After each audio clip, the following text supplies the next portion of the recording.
Thank you, everybody, for coming to the Aaron Torres Podcast YouTube page. If you could do me a quick favor, see that little subscribe button at the bottom of your screen? Go ahead, click that subscribe button.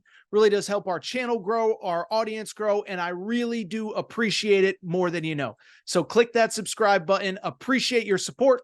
Now, here's the video that you came here for. This is from Rolly Thacker. He says, we need to know where Kentucky stands with CHAZ Lanier and what happens if they don't get him or Jaxson Robinson. What's option 3? Great question. Certainly some names that we have talked about plenty here on the Aaron Torres Pod and Aaron Torres Pod YouTube channel over the last couple of weeks. So Kentucky, 11 scholarships. Everybody knows the deal. But they're trying to figure out what is the deal with CHAZ Lanier, Jaxson Robinson.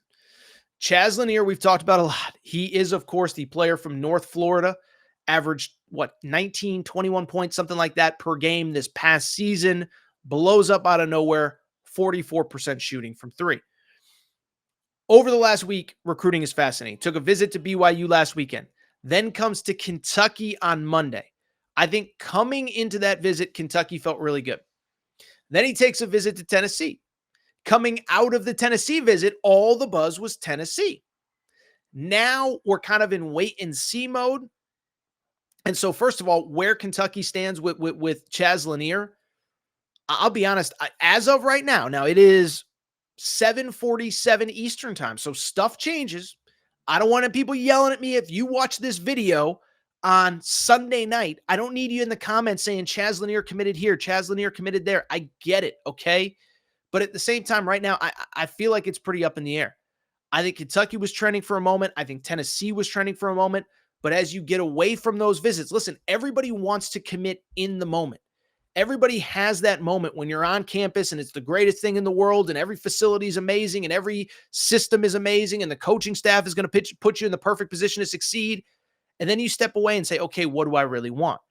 So that's where CHAZ Lanier is.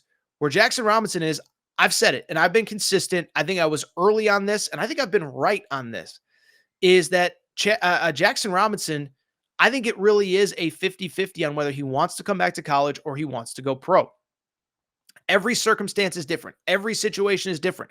Some kids, like I said to start the show, some kids don't even need to chase the bag in the NBA. They just say, you know what? I know I'm going to be second round. I know I'm going to be undrafted. I'm not even going to go through the process. I'm going to come back, get the bag, whatever. Then there are other kids that say, yeah, I could make more money in college, but I'm just ready to be a pro. And I have been consistent in saying that all offseason long, is that I believe that, in my opinion, Jaxson Robinson is really torn. He's a 4th year. He just finished his 4th year of college basketball. He has graduated from BYU. He has already played at 3 different colleges. And I do think he's probably just ready to get on with his career. Now, if you're going to be undrafted, if you're going to be in a situation where you're not making any money or you're scrapping and clawing, then yeah, you come back. And so I think right now the status of Jaxson Robinson is he's going to get as many workouts as he can get in before Wednesday. And then he's going to probably Wednesday all day, he's going to have a very tough decision. Do I want to push through? Do I want to do this, or do I want to come back to college basketball? Now, I will say, and I've been consistent on this one as well, I do think if he comes back to college basketball, Kentucky obviously has to be considered the favorite. Great stage, great platform, a spot where he is needed, but then as importantly, not only is it a spot where he's needed, but obviously the NIL is going to be there. He's familiar with the coaching staff.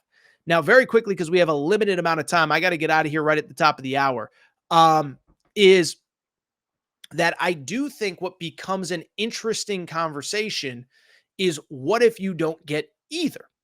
Now, what I'll say about that, I differ from pretty much everybody else in the national media. And I'm not saying they're wrong and I'm right. Everyone's entitled to their opinions.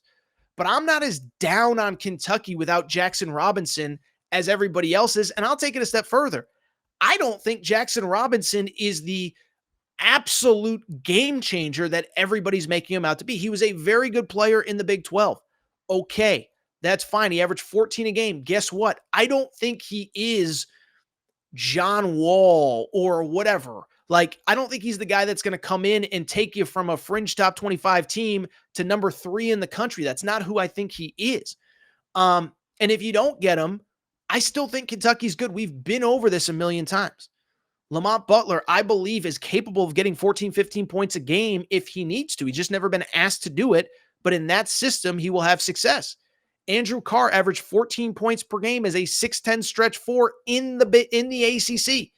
You could average 14 a game for Steve Forbes in the ACC. Guess what? You can come to Kentucky and absolutely do it in the SEC as well. Kobe Brea, the best three-point shooter in the portal.